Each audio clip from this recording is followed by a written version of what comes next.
Bonjour à tous, bonjour Georges. Bonjour Kim.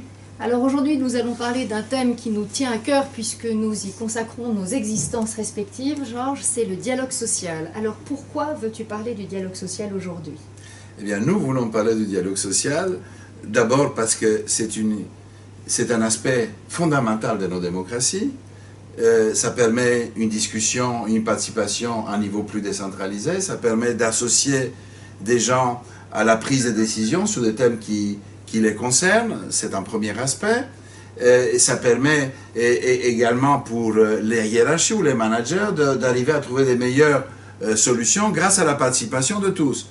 Deuxième chose, pour nous, fonctionnaires européens, le dialogue social est très important puisqu'il concerne un nombre de sujets extrêmement variés qui décident de la façon dont on travaille, on vit dans l'institution.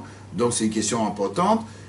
Tous les jours et aussi au moment des réformes, on a eu 2 réformes en 2004 et 2014, il était nécessaire qu'on soit représenté dans un dialogue structuré. Et puis, de manière plus prosaïque et plus immédiate, le commissaire Oettinger, qui nous voit régulièrement, nous a annoncé la semaine dernière qu'il allait ouvrir un chapitre de dialogue sur cette question, ce dont nous réjouissons, parce que depuis notre création, nous disons qu'il faut améliorer le dialogue social, même si la commission est exemplaire, et qu'il faut aussi améliorer la façon dont le personnel est représenté.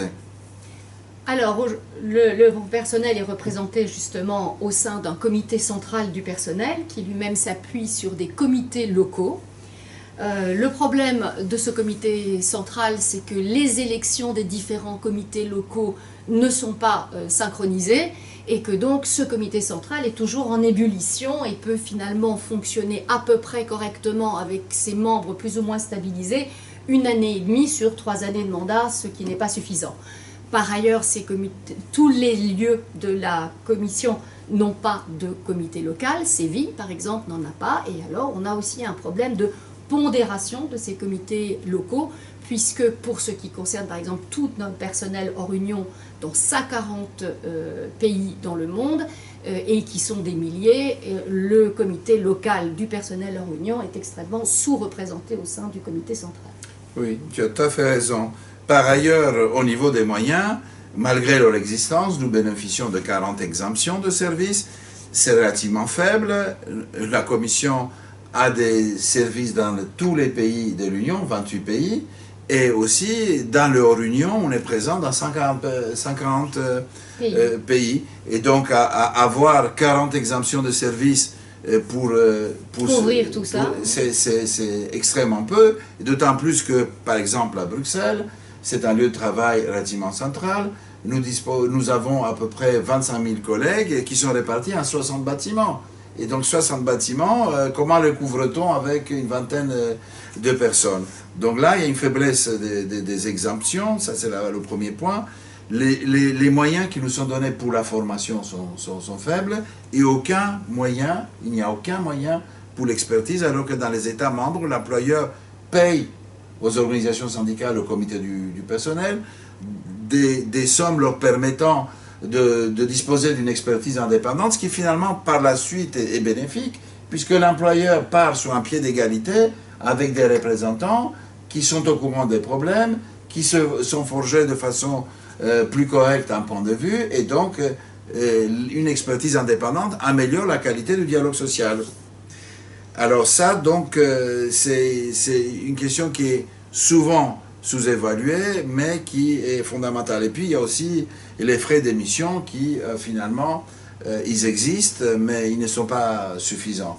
Alors on pourrait dire aussi que ce qui est à améliorer, ce sont les thèmes du dialogue social. Certes, nous en couvrons beaucoup, nous l'avons dit tout à l'heure, parfois pas d'ailleurs avec le niveau de formation et de connaissances qui serait suffisant, mais il y a quand même des thèmes dont nous restons exclus, comme celui des restructurations, comme celui du budget. Et en fait, nous espérons que les négociations avec le commissaire Oettinger nous permettront d'élargir un peu le champ de nos compétences dans ce domaine. Oui, ça sera souhaitable en effet. Et last but not least, c'est aussi le nombre de syndicats.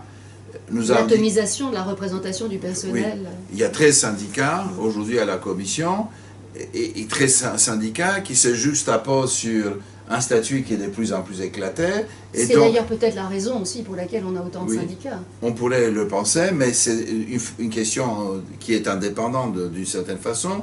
Mais le problème d'un éclatement de la représentation du personnel, ça ne permet pas d'élaborer des revendications unifiantes. On tombe souvent sur des travers localistes ou catégoriels.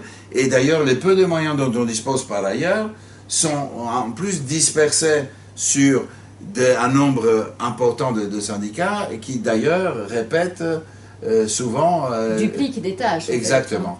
Donc voilà, disons, un premier bilan des problèmes auxquels on s'est confrontés. Tout n'est pas là, mais l'essentiel est là.